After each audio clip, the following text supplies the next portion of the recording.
Okay, Mr. Zimri, so if you can just give me, from the DOC's point of view, where are we at in terms of the environment and the landscape for telecommunications in South Africa?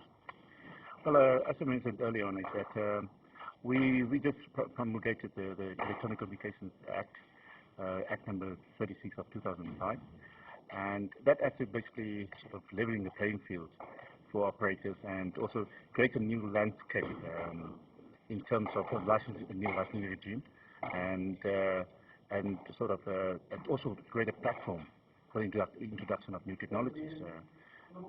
So the ECA, the Electronic Communications Act, and also the ICASA Amendment Act, that is in place now, and we sort of those are the key legislative drivers in the sector at this point.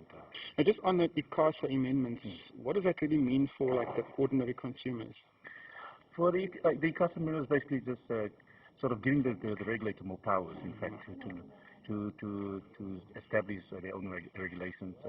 Or there are certain different processes, in fact, for the regulator, developing new skills, developing skills in different areas for the regulators. Okay, in terms of this India at Futurex, what do you see as the opportunities for South African companies in India? Well, I can see that India's got a huge market. In fact, if you look at the numbers, this is sheer numbers in India. I'm sure it's a big market for South African companies. In fact, we're exporting a lot of our expertise and knowledge to other countries. And I think India's got that big base that we can really export into. Okay.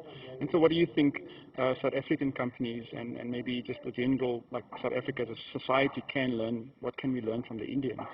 Well, India, as you know, they've got this software development parks, in fact, and that's an industry that we definitely have to look into. We do have a software industry in South Africa, but it's not as vibrant as the Indian one.